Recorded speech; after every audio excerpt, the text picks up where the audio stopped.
Okay, I think we'll get underway. A big welcome to everyone. It's so nice to see so many faces and squares on the grid tonight. My name is Judy Duncan, and I am the principal of Rockridge Secondary. A special welcome and thank you to Trustee Lynn Block, who is in attendance this evening. I know we have a very supportive Board of Education here in West Vancouver, and we really appreciate Trustee Block spending time with us tonight. Before we get started, I want to acknowledge that we are situated on the territory of the Coast Salish people, specifically the Squamish Nation. Personally, I have lived and learned on these lands all my life. I am thankful for the many opportunities we have here at school to learn from our friends and colleagues in the nation who so willingly work with us to deepen our understanding about the rich history of this beautiful place. I feel very fortunate to be working with a PAC who is so keen on providing meaningful and engaging relevant parent education sessions, such as the one tonight, which is going to be focusing on students' stress and anxiety. These times are certainly difficult for all of us, but I do feel particularly passionate about this because I find that our youth are really struggling, and if it's important for us to help them out, and I mean they've had restrictions placed on them on social gatherings and reduced opportunities to connect with their friends and family members, so I do feel a lot for them. These can be stressful times, and part of our school goal here at Rockridge focuses on developing responsible learners, ones who are able to manage their levels of stress. And working in tandem with our parents is key in providing a consistent approach wherever possible to help our students cope at school and thrive in life. We certainly value the partnership we have with our parents. Tonight, we have two brilliant speakers here to share information on stress and anxiety with you. The first will be Jennifer Radcliffe, one of our 3 school counselors here at Rockridge. In addition to helping students with their course selection, a big part of a school counselor's role is helping our students navigate a diverse range of social and emotional needs. Ms. Radcliffe also runs a small private practice as a registered clinical counselor, working primarily with youth and their families. Tonight, she will speak about students' stress and anxiety. Following Ms. Radcliffe, we will hear from Maureen Manning. Maureen is also a registered clinical counselor and has worked with families for over 15 years, providing therapy for individuals, including youth, to help them deal with stress.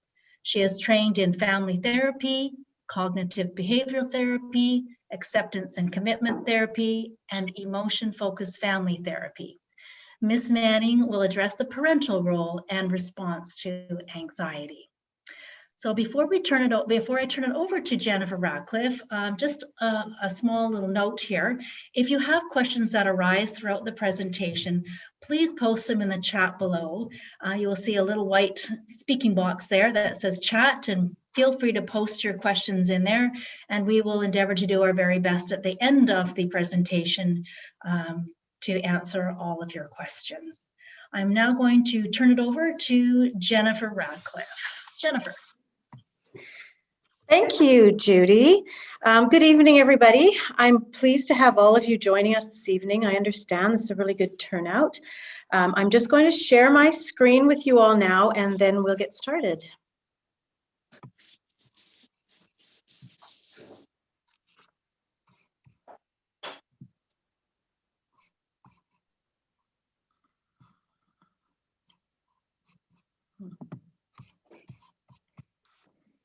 Okay. First of all, thank you to the Rockridge PAC for hosting this event. Tonight, we're going to be having a conversation about understanding how our youth experience stress and anxiety. Particularly at this time, we're also going to look at how we can support them to manage and cope. Stress and anxiety are certainly not new experiences for students. Arguably, the challenges that we are collectively facing during this global pandemic are taking a toll on the mental health of many, including our youth. Recent studies have shown that our current stress and anxiety levels are high and our emotional reserves are low. I invite everybody to take a deep breath as we are going to explore this topic tonight.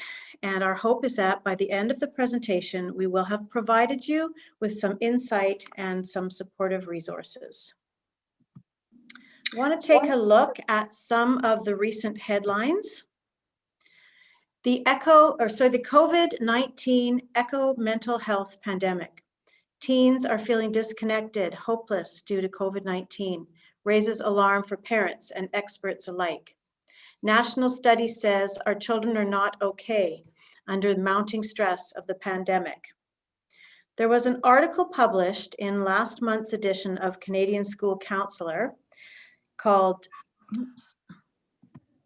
Are the Kids All Right? And it stated that mental health issues stemming from the COVID-19 crisis are being referred to as the echo pandemic. We all know that COVID-19 has led to a spike in mental health issues. This article outlines a study from Stats Canada, as well as one from Mental Health Research Canada, that reported 22% of Canadians were experiencing high anxiety, 13% were dealing with heightened levels of depression. In addition, the article acknowledges that the Kids Help Phone has experienced a 350% spike in phone calls, which in turn prompted the agency to put out an urgent appeal for volunteers. There was some acknowledgement of good news that COVID-19 pandemic has forced society into a state of resilience, or at least, I believe, it's offering the opportunity to gain resilience. People have been more openly admitting their feelings of anxiety, depression, and isolation. Many people are actively seeking ways to cope so that they aren't so overwhelmed. It is our hope that overwhelmed youth can develop the resilience necessary to move through this time to improve their mental health. The article recognizes that guidance counselors in Canada, in Canadian schools, are working to model calm for their students and encouraging a long-term vision regarding fears and anxiety associated with COVID-19. So what are our youth saying? I'm just going to share a clip from CBC News that allows us to glean some perspective from our youth so that we can better understand how they might be experiencing the pandemic.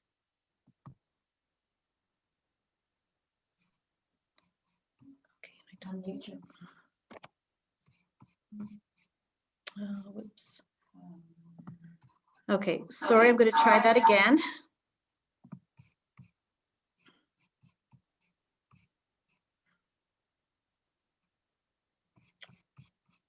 I need my volume here.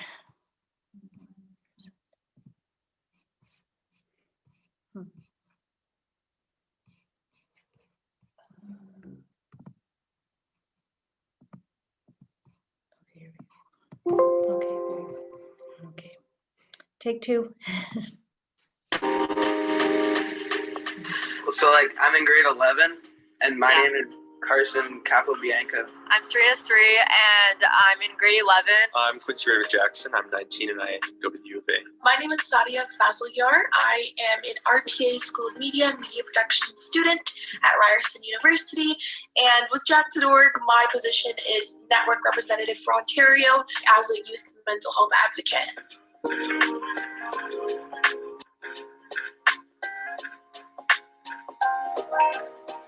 It would just be probably take advantage of hanging out and seeing people now, and then just get ready to hunker down, basically. Just going out, walking around, going to the West End or something, just anything. And normally those aren't activities that I would volunteer to do, but it seems like I'm just so shut in that anything would be preferable. I definitely took a lot of that stuff for granted because they would stress me out, or I would be sensory overloaded, but now I kind of miss being outside and seeing people. I told me to get out as much as possible, see a lot of friends. That's what I'd say. I thought it was only going to shut down for a bit, so and tell myself that it was going to be a while. I would honestly tell myself that it does get better because of how bad Corona was getting and progressing so fast. I thought that it would never end, but because over the summer it was getting better, I saw like how we can have that possibility of kind of getting back to normal life. Be patient with yourself and be patient with what's going on, because it's not going to be an easy next who knows how long actually, but the next 10 months, it's not going to be an easy journey. And there's a lot of obstacles you're going to face, but be patient and just understand that you're doing the best you can. Everyone around you is doing the best they can, and it's just about working together and taking care of yourself along the way, because that should be priority.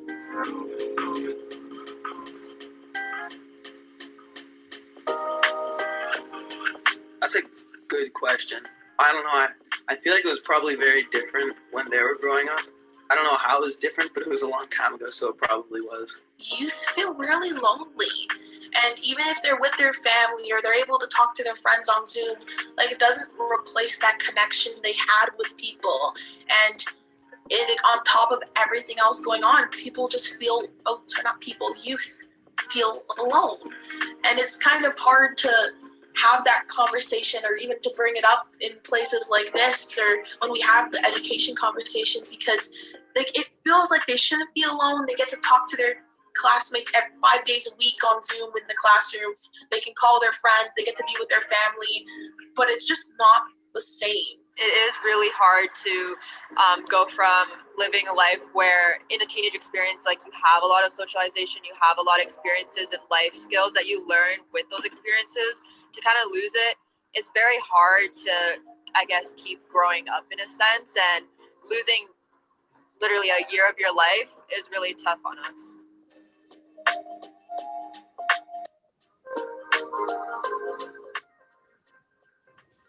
I think it will be a nice way to look back and laugh at it, because it'll be in the future and hopefully way better and way more of a normal life. And I really hope that. So, like, I'm in grade 11, and my name is Carson Capobianca. I'm Serena 3, and I'm in grade 11. Okay, sorry, I think that skipped back to the beginning, and that was not on purpose. But some great messages, I think, really helped me to understand really what's going on with a lot of our youth. So just a different perspective than we adults have on the whole situation. Now I'm going to talk a little bit about stress versus anxiety, stress and anxiety. I do want to point out that I think it's important to stop and recognize that stress and anxiety can and often do serve us positively at times. Anxiety can be helpful to give us signals about our safety, as the human brain is wired for survival, and anxiety is a key component to maintaining our safety. So it can show us also what we really care about, what matters to us. Stress and anxiety can help motivate us to work harder, to meet those deadlines, to take risks, and to optimize our performances. And as we all know, stress and anxiety can become problematic when it's overactive and prevents youth from fully participating in their daily lives. So the differences between stress and anxiety: stress is generally a response to an external cause, like an assignment deadline, conflict with peers, failing a test, etc. Stress typically subsides once the problem is solved. When stress is prolonged and chronic, it can be relieved by some of the same ways that anxiety can be relieved. Anxiety, on the other hand, is a person's specific reaction to stress, and its origin is internal. Unique to anxiety is the symptom of a persistent feeling of apprehension or dread in situations that are not actually dangerous. For example, your teen might be very good at coming up with the worst case scenarios. They might be caught stuck up in the what ifs of situations. Anxiety differs from stress in that it will persist after a concern has passed. In more severe cases of anxiety, it can escalate into clinical disorders. Stress and anxiety do share a lot of the same physical and emotional symptoms. Just to name a few: feelings of being wound up or on edge, restless, heightened sense of alertness, uneasiness, hyperarousal. Some people are easily fatigued by anxiety. Worrying all the time is exhausting. Difficulty focusing, having racing thoughts, overthinking, feelings of irritability or tension in the body, headaches, Anxiety can affect sleep difficulties, changes in appetite, etc. Going to turn now to take a look at a survey that was done on student stress and anxiety at Rockridge Secondary recently. There were 476 students who responded, which is roughly about 50% of our student population.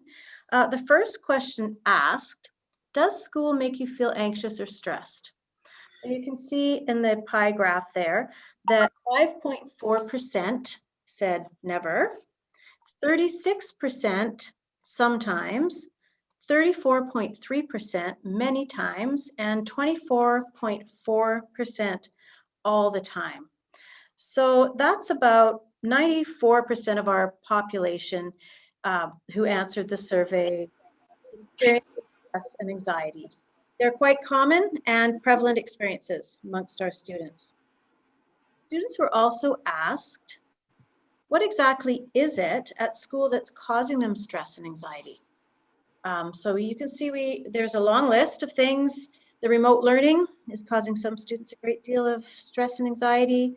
Thinking about the pandemic, schools remaining open, the quarter system, getting up early, public speaking and presentations, school in general, preparing for post-secondary, working hard to connect with friends, homework, tests, projects, studying, being called on in class, uncertain of the future, hybrid classes, talking to teachers, university applications, marks, and social interactions. There's no shortage. Some of the good news gleaned from the survey is that our students some of them are already attuned to what helps them to de-stress and manage their anxieties. Students identified these strategies as being helpful. So talking with a friend or a family member, sleeping, meditation, playing video games, walking in nature, playing guitar, dancing, crying can relieve some anxiety and stress. So I think our job as adults is to help our youth approach these strategies with more awareness and intention. And of course, in some cases, to guide them to find healthier strategies as well. So I'm going to look now at what's going on within the school environment. How does stress and anxiety present at school? It generally presents as fear and avoidance of some of these items are things that students already identified. So I just want to bring your attention to the top one, school avoidance and attendance concerns. Look, I think that the school avoidance is one of the most significant issues and most concerning ways that stress and anxiety impacts students. That's when we really want to step in as a team and work together to support the students. So how do we support the students at school? The counselors work with our administration, our teachers, our EAs, our youth worker to support the social and emotional needs of our students. I'm going to talk a little bit more specifically about how the counselors support the students. So the counseling department offers a safe space at school for students to come and talk to their counselor. I personally find that I do provide quite a bit of psychoeducation around stress and anxiety. Psychoeducation being the process of providing education and information to those seeking or receiving mental health services. So I talk about why we have stress and anxiety, what kind of purpose does it serve, how it presents physiologically in the body, and what we can do about it. So it's really important to normalize these experiences that students are having.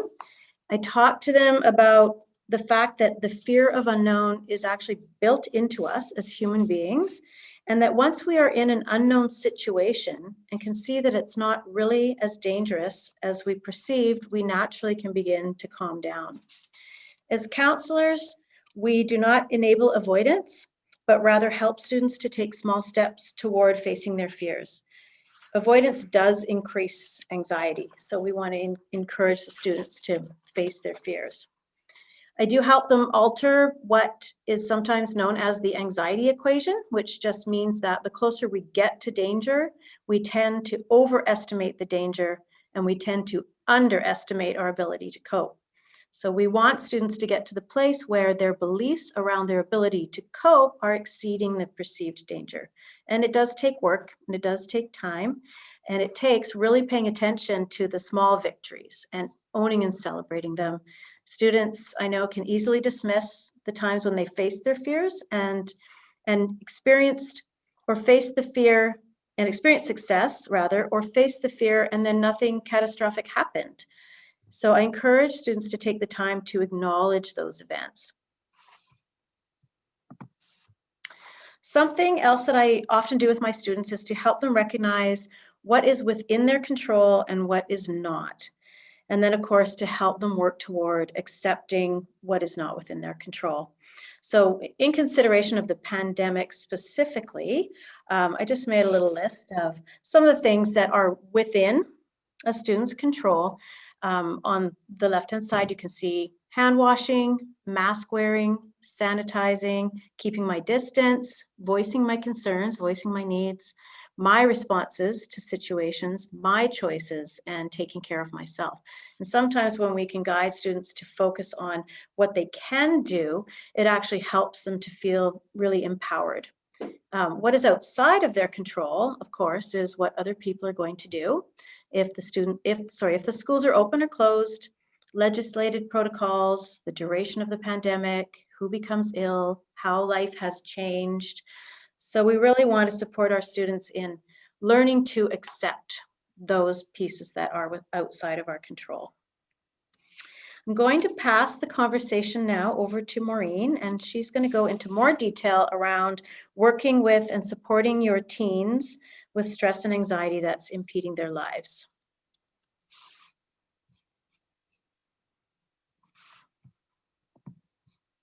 Okay.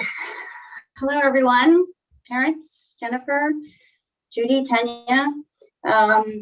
Thank you so much, Jennifer. I do want to make sure, and anybody can give me a hands up if they are having trouble hearing me, but I'm going to assume so far so good. I was able to hear Jennifer.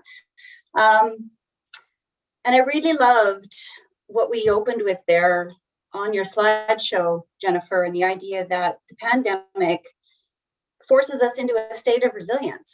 So this is something that I know I would love to wake up to as a thought tomorrow morning, and I'm imagining a lot of other parents and teachers and school counselors would too. So that was really helpful. That's something that I highlighted as I was listening to Jennifer's presentation. So as we enter this next phase of the presentation, I'm recognizing that all of you as parents probably have spent entirely too much time online these days, and that probably includes today, if you're anything like the rest of us. So I'm going to invite you, as we start this presentation, it's part of the presentation tonight, to take a minute, to take a breath, and if you wish, and it's comfortable for you, to close your eyes just for a moment. I'd like you to think a little bit about yourself as a young person. So this might be as a younger teen, this could be as an older child, maybe it's an older teen. And think about the person in your young life that made a difference for you.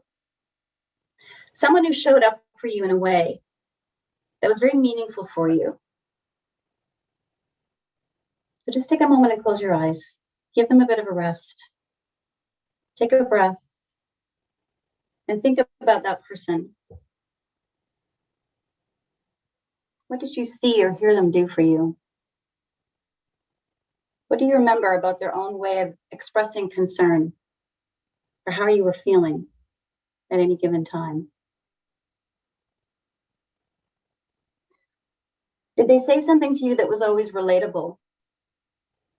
Did they get you? Did they understand you? Did they make you feel less alone and lonely?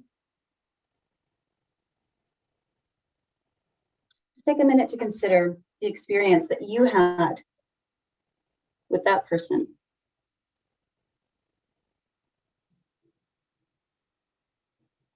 And let's come back now. And Jennifer, I'll just have us focus on this slide here. What did you notice about this person? Were they a good listener? Were they someone that you could say anything to and nothing bad would happen? Did they make you feel like you were really heard? This is ultimately who we all want to be and how we want to show up for our kids when they're anxious. And it's hard to be that way all of the time. So, what happens to you when you notice that your kid is afraid or upset or lonely, as we heard some of the kids speak to in that film? How do you explain your kids' frustration or anguish or worries to yourself? What kinds of things do you tell yourself about that? Who do you want to be for your kid when they're unsure of themselves or the world, or they're doubting their ability to accomplish something? And what happens to you when you learn that they might have been doing something risky or dangerous, or maybe something that just completely goes against your own values? I'm hoping that these questions are helpful for you in deciding how you want to be and who you want to be for your kid when they're upset or anxious. I really like the idea of thinking about a parenting archetype for ourselves. Some of us might actually have those people even in our families today. If you're a single parent, and I work with many single parents, I'd like you to think about who might be standing in the room with you, figuratively or representationally, when you talk to your child. Who can you envision being shoulder to shoulder with you that might actually help you just to feel a bit more settled, just to show up the way that you really want to, and just to make that a bit more easy for you as their parent?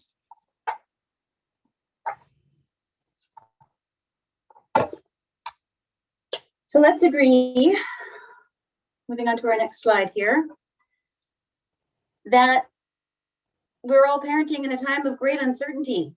This is something that Jennifer's already spoken to, that Judy also spoke to when she opened our presentation tonight.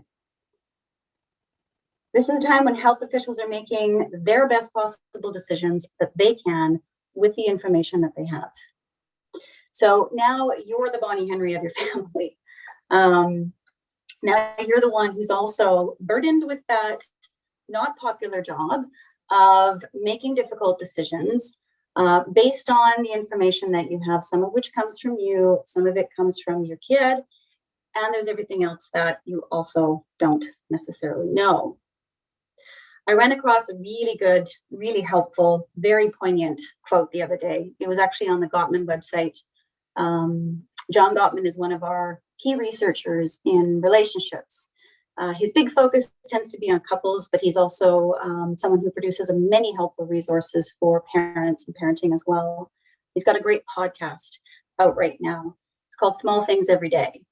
And one of the quotes from that podcast is that trust is a contract that you make with the unknown. And forgive me, John Gottman, if I didn't get it exactly right. But I love the idea that, yeah, trust is a contract that we make with the unknown. We are all making a difficult contract every day right now with the unknown. So you're doing that as parents. Your children are also doing that for themselves and probably with each other, with their peers, as best they can. They don't have the same access right now. As I was doing my own preparation for tonight's presentation with all of you, one of the other people that I like to resource a lot is Dan Siegel. He's written many good books about teenagers, actually, in the teenage brain. So with some of his information, I crafted this definition of what exactly and who exactly you're up against right now. So this is the best I could kind of come up with: a novelty-seeking, reward-driven, emotionally charged human being with a still growing mind. How do all of us feel about that right now? It's pretty challenging. It's also very normal for this emotionally charged human being to negotiate and bargain with all of the risks that the pandemic poses, the known and the not known. It's very normal for them to challenge rules. So that includes the ones that public health officials come up with and the ones that you also come up with, of course. But why do they do this? And what is their goal exactly? Well, sometimes we think their goal is to drive us crazy. Sometimes we might feel like their goal is to just make life harder for us as parents. But their clear goals that we've learned are simply to belong, to connect, to be accepted, to be cared for, to be noticed, to keep up with new and exciting things. Novelty is very important to teenagers.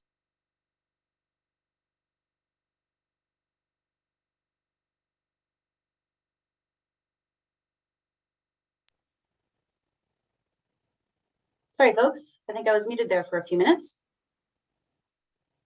Okay, I'm going to assume that we're okay now, unless I hear or see a note otherwise. So our children, we know to be bargaining with many of the known risks and the unknown risks about the pandemic. They do that for specific reasons and goals. So in order to keep up with all of their, well, very well thought out best efforts, we could say, we also need to check in with ourselves about how we're feeling about this. So think about your own awareness of the pandemic, its risks.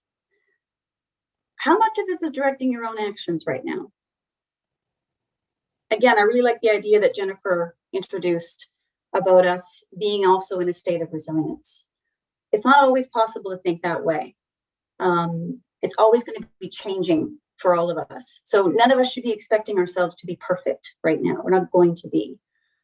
But we should consider that we are one of the more important people that our kids are turning to and that our kids are relying on the most right now. So in the film that we just saw, I believe it was that coupled with one of the charts that Jennifer showed us, that when kids were responding about what was helpful to them right now, one of the top people that they identified were their friends. But the second group is their family. So that's you, their parents, of course. And luckily, because we have people like school counselors and TAs and teachers, there are others who you can think about joining you as part of the team that is also seeing your child through this very uncertain time, this time like we've known no other. So I'm also going to invite you to not only bring that other person in the room that I talked to you about earlier in my part of the presentation, where I asked you to imagine that person who really showed up for you, but I also would like all of you as parents to remember who else is helping to see your kids through this time.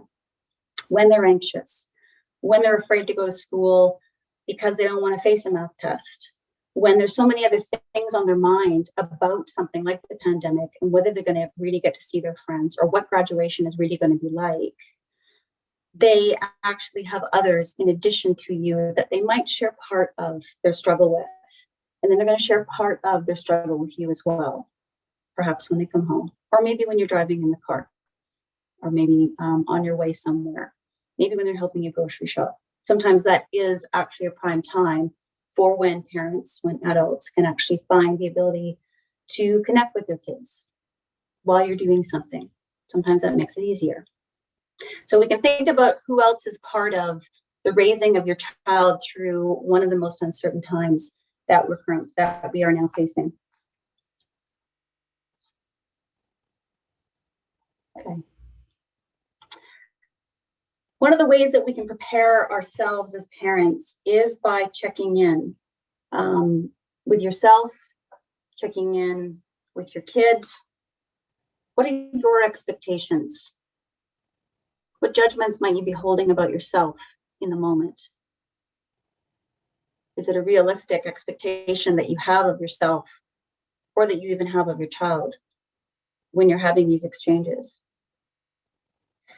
Their feelings are very much a way of them trying to make sense of the world. Those feelings, of course, come with thoughts. It's not always so well organized, but those things also tend to form into your child's reasons, your teen's reasons or arguments for why they will or won't follow through on some kind of commitment or promise to themselves. So getting to school, right? Doing well at school, meeting those kinds of demands, or things that they've promised for you as well, getting chores done around the house. So they're going to be bargaining with things, and they're going to be coming up with their own reasons based on their feelings and how they organize and prioritize things that are important for them. So we have an opportunity because we can listen for those reasons and some of the fears, the emotions that drive them. And that's where we're going to head now in the presentation, is talking just a little bit more about why we're going to bother to listen for the reasons and those fears, and how we can possibly help our kids to settle so that they're not entirely driven. They're not determined by those fears. They have someone else that can help them by virtue of the fact that they do understand them, or they're bothering to take the time to understand them, and that's you, their parent. Okay, so let's move on here. Next slide here, Jennifer. In the work that I do with families, we talk a lot about emotion coaching. So many of you can probably relate to the whole concept of coaching if you coached your kids in soccer or basketball or any other sport. Coaching is a kind of guiding. It's not entirely directive. It's encouraging. It's a way to help another human being think through things more calmly, sometimes more rationally. But emotion coaching is specific to helping a human being settle into being able to organize themselves, to focus, to attend, and to stay alert and concentrate just a little bit better so that they might be able to problem solve more effectively. So we do encourage parents to learn how to emotionally coach their kids. It's not rocket science. This is actually pretty simple stuff. And the purpose of this is to help them get into a state, okay, of being able to listen, to be able to better respond, to be able to learn. They're not going to take in information, especially new information, important information, if they're in a very anxious and keyed up state. It helps them to hear reason. It helps them to engage with reason. It also helps them to start to problem solve, or to be invited by you to start to problem solve. They are much more likely to connect with you when you're coaching them this way, and to engage in some collaborative problem solving as well. So let's actually look at some scenarios. Now, full disclosure, I realized after I was putting this information together that I still have a very pre-COVID, or a mind that actually really likes the before COVID times. So I had another look at this and realized that we could adapt it a little bit more, given that our kids are not necessarily staying out maybe quite as long, but they're certainly not always gathering like they used to before COVID. That may still be the case for some of the kids, and certainly some of the parents I work with, that has been the case. But we could actually change the scenario that I have here into a scenario where they just keep texting. They've been on their phone for too long. They clearly are going, well beyond the time that maybe you and they have agreed upon as a kind of a limit for how long they're on their phone, because they have other things that they're going to need to get done or be part of, like dinner, for instance. So here's a scenario. Hey, Sarah, I can understand why you wanted to keep texting with your friends today, because you really miss your friends. You haven't seen them much. You've talked about feeling left out lately, and I've heard that you're very anxious about not seeing your friends. I get it. You're having fun texting with them, no doubt, and I'm guessing you lost track of time. So this is what we mean by understanding what your kids' reasons are about why they're doing what they're doing. And one of the reasons is that they are anxious. And we know that, according to Jennifer's stats and the studies that she showed you, they feel very disconnected from the world and from their friends. So we understand this. We're seeking understanding here before we're going to move into any kind of problem solving. Next, we want to have something supportive that we're going to say to them as well. So it's hard to leave your friends when you're caught up in the fun that you're having. It's hard to leave your phone and just stop texting with your friends when you're really caught up in that exchange. I get it. That's hard to do. This is not the same as agreeing, by the way. Okay, you're simply just reflecting back and you're amplifying all of those things that they're likely to be feeling. Next, we want to say something collaborative. So let's talk about how we can help break this or solve this problem, okay, of going past the limit with your phone today, because we both agreed that that is a time that would fit to allow you to get your work done, okay, enable you to join us, on a walk with the dog, while also allowing you to still have some fun. Okay, so we want to not move so quickly when our kids are in an exchange with us, when we notice that they're using something to connect with others, when we might feel like they're disconnecting or withdrawing from us. We want to avoid the urge to problem solve in that moment. It's also much more important, and I think this is a good mantra for all of us, to connect before we direct. So please try to keep that in mind. We do want to listen and understand, or attempt to understand and support first. That is going to go a long way towards helping your teen to pay attention, to give you the attention that you're seeking from them. The other thing I warn parents about too is to make sure, as much as it can be hard to do this, it's okay to reassure your child, but we want to make sure that we're not minimizing, dismissing, or ignoring those experiences that they have deemed to be important to them, those feelings that they are genuinely experiencing, even though they're just a state. We know that that's what feelings are, right? Like the weather kind of comes in, gets really nasty for a while, rain goes away, sun comes back out again. So our kids don't stay in those feeling states necessarily for lengths and lengths of time. And we should probably pay attention to that and orient ourselves around that idea that emotions do change, very much like the weather here in Vancouver. So we're going to avoid the urge to problem solve right away. And we have another scenario here that could probably apply to many different situations, which could include your child not wanting to engage in something social. It could include them being anxious about going to school, leaving the home. So, hey, Sarah, I can understand that you don't really feel like talking about this right now. So you might, as a parent, really want to talk about this right now, but your kid is not showing you any signs, any gestures, any indicators that they want to do that. So I can see you don't want to talk about this right now because it's not easy to talk about things when you're upset, and it might be hard to find words. You might not have the energy to talk about it right now. I get it. It might be because we didn't have a great start to the day today after you came home late last night, and maybe you don't feel like talking to me right now. So again, once you've done a bit of coaching and validating, you can determine whether they want to start. Are they really ready to start problem solving? Is this the right time? Or is this more important right now for you and your kid to just be able to connect? An opportunity for you to demonstrate that you are willing to understand and you are willing to entice and invite them to connect with you. Some additional statements of support are also really helpful. So I know you're under a lot of pressure right now and things seem too difficult. Again, this is not you saying things are just too difficult. Okay, so you're just connecting with what you're going to make a best guess here at what's happening with your kid and their perception.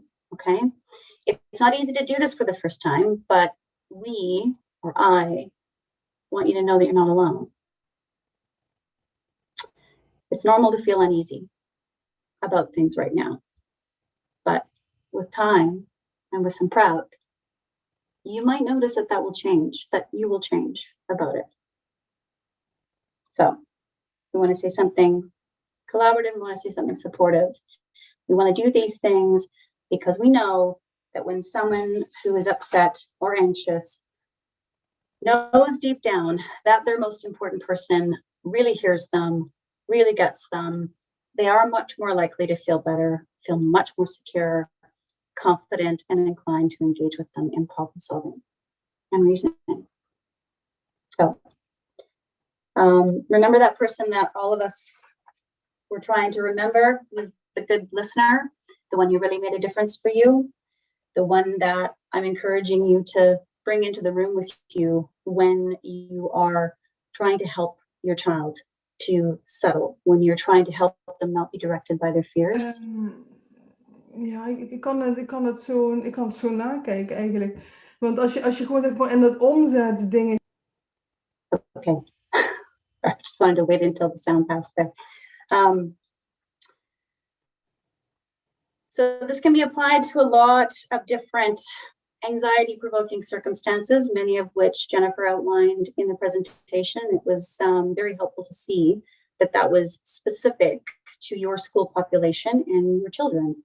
So these do include things like school performance and the fear of disappointing themselves or others, teachers, and maybe this helps us to understand a bit more about why they state a fear about going to talk to teachers. Often they are holding an idea about what that might feel like for them.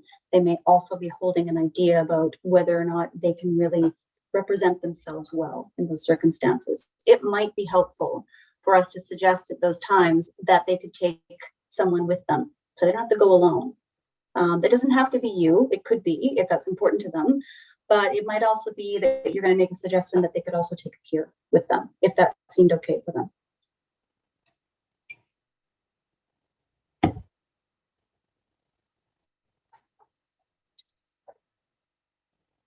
And so once again, we'd like to remind you to take a breath. The breath is always present for us. So are our bodies. That's why working out is good for us. Our minds like to take us way too far in the future and into the past, and that is often where the trouble, the anxiety resides. So take a breath. Remember to do that when you're trying to be helpful to your child. They are looking to you to be their co-regulator. We've learned a lot about self-regulation in my field. We've heard about it in schools. I know that teachers and school counselors have also been very good at helping young people to develop some of their own self-soothing and self-regulating kinds of techniques and tools. More importantly, we are co-regulating beings. So we really do look to each other. Your children are really looking to you to be that for them in these circumstances when they're fearful, when they're rating something as a much bigger risk and a much bigger danger to themselves than what the evidence really shows that to be. So we definitely want to take a breath. We want to take some more time. We want you to feel like you can check in with yourself as well as your kid. Be curious. Ask some questions. It's good for them to actually be asked to engage with you in some ideas about what they're feeling, okay, what their own thoughts might be about how best to approach a given problem. One of my favorite questions that I like to ask parents and kids when I'm doing family therapy or I'm helping in a family support sort of capacity is, what are your ideas about success in school? What are their ideas about success in school? That same question can apply to other things that your children are actively doing and trying to do well at. That could include sports, it could include music. So it's important to get really clear, and often parents do really appreciate the opportunity to visit that question for themselves and use it for some dialogue with their children as well. It happens many, many times when I work with families that the teen will give me an idea that their parent is going to be disappointed in them, that their parent has a large idea about what they're supposed to be. And often the teen, I find out, has a very inflated notion or perception about their parents' expectations, or their teachers for that matter. It's when we all get in the room and we start to get curious and we start to ask and share that we can actually break through a lot of those expectations that can run us into an experience like anxiety. So The other thing that I'm going to start to close my part of the presentation with today is asking, are your kids' dreams and your dreams in need of just a review or a recalibration now, given the current circumstances?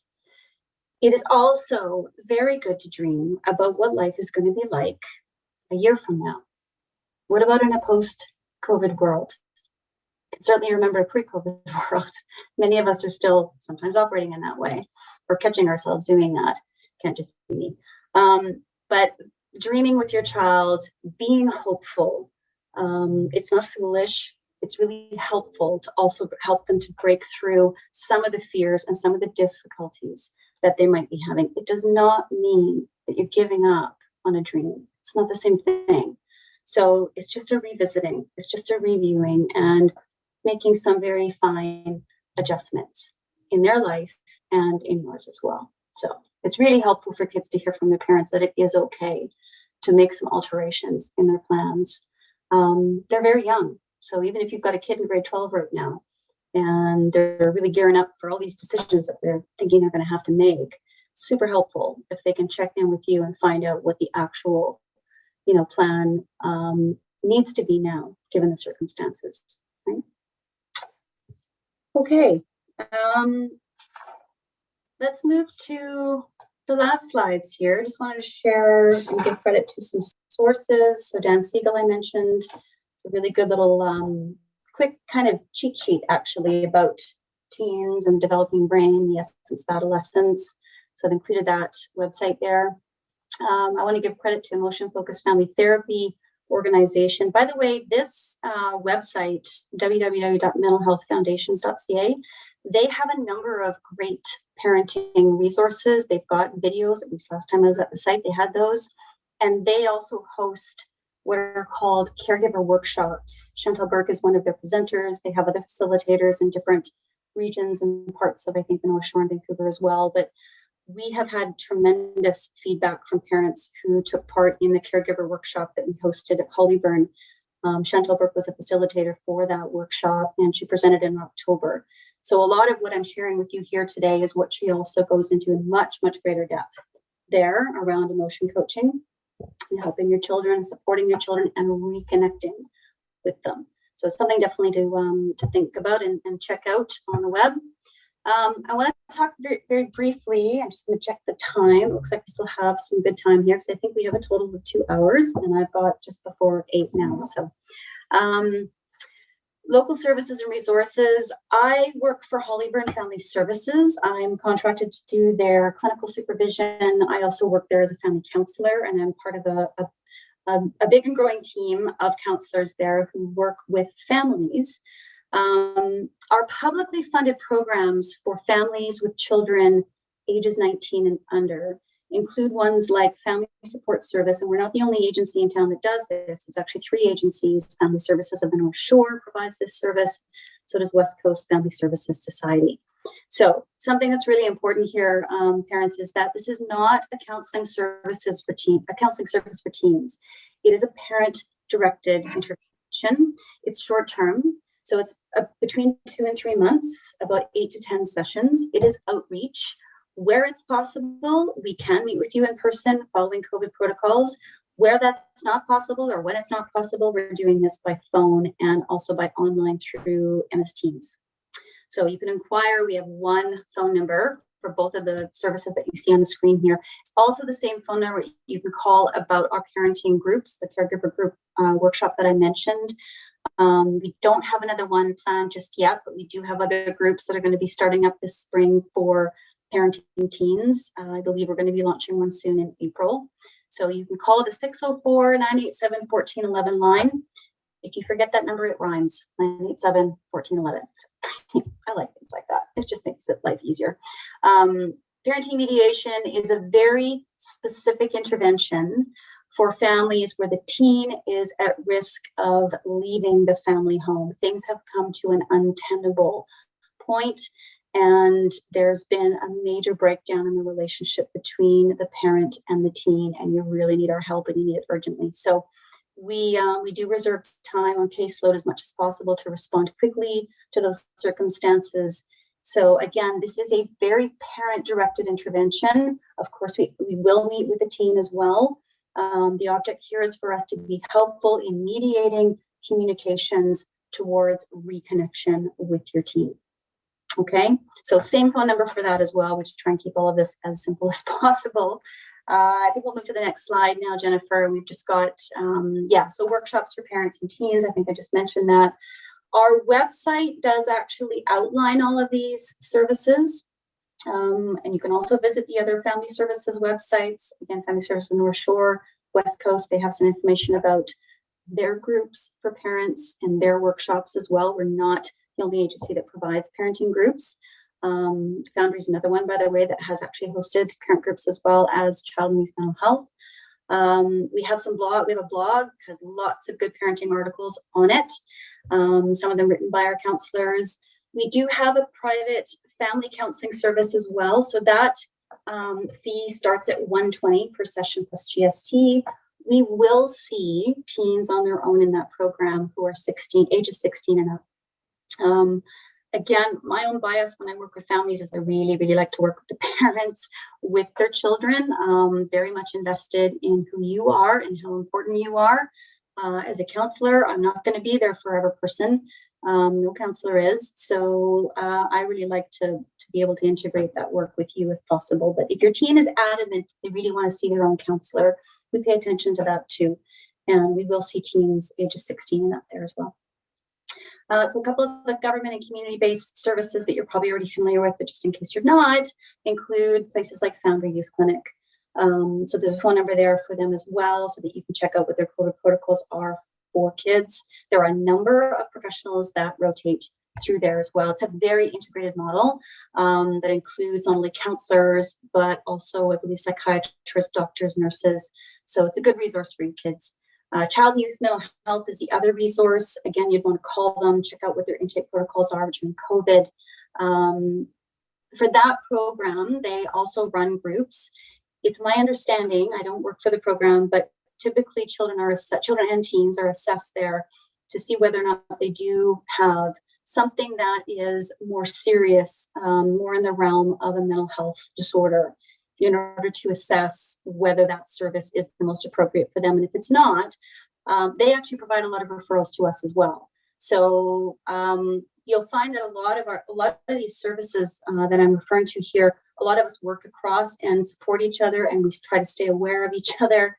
The school counselors, people like Jennifer, sometimes admins as well, are well aware of Hollyburn, and they can provide you with this information. If you happen to misplace it or you don't remember it, often your school counselors will have this information at hand as well. And I can't think of anything else. So I'm going to end my part here. Thank you very much for your attention tonight. I'm imagining this is a long day for everybody. So thank you so much. Thanks, Maureen. I am just going to see if there are any comments. We have a comment that says love recalibration. And then we also have one that says great resources and a thank you. So if anyone has any questions, please type them in the chat.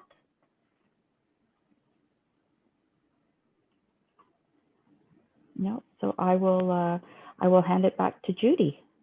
Great. I'm going to give you all. Turn off your speaker. There we go. Sorry, two of us in here at the same time with computers. I'm going to give you all a little bit of time to think of those juicy questions that I'm sure you're dying to ask. Just want to say a big thank you to both Jennifer and Maureen. It was just really interesting to listen to and enlightening, so thank you. And I hope that all of the parents here tonight found some of those little gems in that information, and you could relate to some of the things that these ladies were saying, ways to support your children. What struck me, I guess, the hard thing, I think, was listening to the video clip of the kids talking about their experiences, and I just wrote down a few of the things that they were saying, and quite mature in some ways, like be patient. It's not an easy journey. Social connection is so important. we're lonely, and reminding us to work together. And I have to say that I think last year it was tough for our kids in the spring when school was not in session, and then they had their graduation ceremony that was virtual. I think it's wonderful this year that we have them in school, and we're so grateful that we are able to keep our schools open, because this is where they thrive. They thrive and they love being at school and being with one another. My job is keeping them separate, because they just like to be congregating all the time and touching each other all the time. And I feel like I'm always the police out there. But they've accepted their situation extremely maturely. And I'm seriously so proud of them for being reflective and knowing what their needs are. And I know we have a lot of our kids are really struggling. The survey that we administered to our student body was quite interesting, just to find out what parts of school make them nervous, and the things that stood out, like the post-secondary decision making and making a presentation and writing a test. It's all that fear of like for the future and doing well now so I can do what I want to do in the future, or do what I think my parents want me to do in the future. I mean, I remember a couple of years ago asking a grade 10 student something about what's the worst thing that a parent or an adult can ask you. And they say, I hate it when they ask me what I want to do, because I don't know what I want to do and I get so uptight. And I've always remembered that, because I never ask kids that anymore. I always say, what are your interests? What do you feel like you may want to do one day, and help them sort of take the courses that might guide them in that right direction. But as parents, I certainly admire you all, because you are Bonnie Henrys, you are emotional coaches, and you have to be such great listeners. And as Maureen said, make sure that they're in the right space to be able to listen, and not to jump into solutions all the time, but listen to what's driving their fears, and trying to have that calmness. And I know at school we're trying to respond to some of the things that the kids are telling us about what's causing them the stress. And so we're putting in strategies and sharing strategies amongst our teachers about how can we help them maintain a sense of calm at school. And a lot of teachers are starting to play that quiet music in the morning or at the beginning of class. It just kind of de-escalates any of the stress, and they sit down, they come in the right frame of mind, and simple little things like that we are sharing with one another. And we're continuing to share. One of our other counselors is gathering a lot of information for our next staff meeting, so that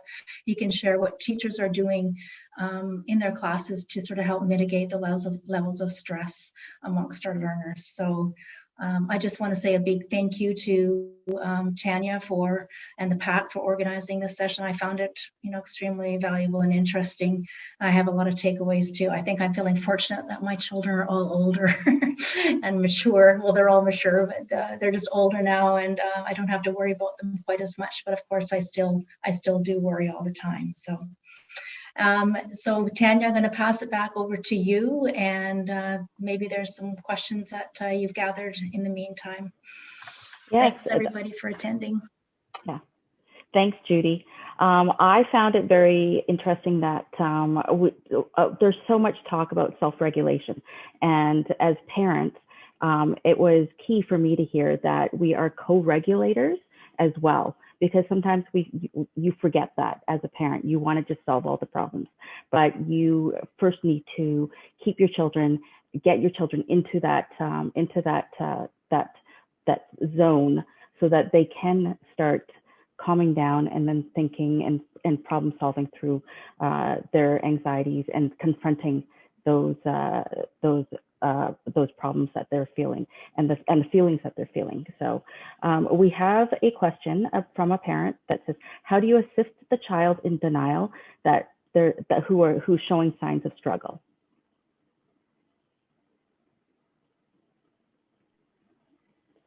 I'm guessing that both Jennifer and I could probably respond to this. So I'm going to take a shot at it, Jennifer, and then I'm going to segue over to you somehow. So denial is a recognized way for anyone to cope with difficulty. So it's pretty awesome that you recognize that this is something that they're doing, right, about what they're feeling. Denial is something that some of our smartest people in the world think is very helpful to human beings, because there is such a thing as too much reality coming at us at one time. So maybe try and think of it as your child is sort of making a bit of a choice here about how to bargain with pressures, how to bargain with their expectations of themselves, maybe their expectations that they perceive are coming from you as well. Denial, and if it's, they're more quiet, or they're just not sort of facing up to some of the areas of life where they're not performing or functioning in the way that prior to COVID you saw them functioning very well. So what is that? Is that too hard for them to come to terms with? Is that some magical thinking that if they talk about it, if they say something about it, that makes it too real? So that's a pretty common thing in this stage of life as well. The idea of magical thinking doesn't just happen with children, it happens with teens too. It even happens with adults. If I don't say the thing out loud, then it's not real. So I would say that you can use some emotionally supportive language, even just finding an opportunity, again, if it's in the car, if it's grocery shopping, wherever you happen to be, but just to plant a seed of, hey, I just want you to know, I think you're doing the best you can right now. I think we're all doing the best we can right now. It's not always what we want it to be, but we are doing our best. So find a way to maybe just interject something supportive like that and see what happens. So I'm talking a bit more in the family context. I don't know if Jennifer, if you want to speak a bit more to the school-oriented context, or if you have something to add to that. Yes. Thank you, Judy. Yes, I would say that is definitely a challenge. And I think that, speaking from a therapeutic perspective, it is really hard to work with somebody who is not really seeing that there's an issue. So until we can, get the student on board, open to receiving some support, then it does make it really challenging. And what Maureen was talking about the parental coaching came to mind, because I think this might be one of those aspects of a parent looking at what is within my control, right? So what can I do to change the dynamic, and hopefully open up a sense of safety for their child. At the school level, I'm not sure what the child is displaying, the teen is displaying as, the behavior that's concerning. But what we often do as counselors is we would be sort of the first intervention, not disciplinary at all, and just saying, hey, it's been, somebody noticed this, and so my job is just to, make sure the school environment is a safe and supportive place for you. So we'll talk to them about the confidentiality in the counseling department, and if there's anything that they want to share, anything that I can do to kind of make things easier for them. And sometimes it takes a few meetings, but I always leave an invitation to the students. Certainly don't have to talk about anything that you're not ready to talk about. Come back, let me know when you are. And I actually did see there was another question for me, so that kind of leads the segue. Somebody posted something about how to access counseling support at the school during this time. We do have our counseling suite set up to protocol. So we have chairs distanced, we have certain chairs blocked off. The students are able to drop in when they need to. A lot of them come on their breaks. They're also welcome to email and set a time ahead of time to meet with us. As far as parents go, I have had some parents come in. Again, to follow the safety protocol, it does require scheduling an appointment and checking into the office. And then we do our social distancing in the office. But with the parents, I've had Zoom meetings, and I do a lot of phone calls. So I hope that answered that question. Okay, so I'm just wondering if anyone else had any questions. I don't think so. So I'd like to thank Judy and Maureen and Jennifer. Thank you so much. This was exactly what we needed as parents. during this time. So thank you so much for attending, and thank you to the audience. You have been a great audience. You've had some good questions. You've been great listeners, and we hope to see you again. So Judy, did you want to end off with anything, or? Oh, I just thanks very much for attending and spending time. I know it's something that we all worry about, and we all are so keen on being able to help our kids because the kids are pretty great. So thanks, everyone. So on that note, I will say goodbye to all of you, and thank you very much for attending. And we will see you at the next one, at the next meeting, PAC meeting, or at the next parent education talk. So thank you very much. Thank you.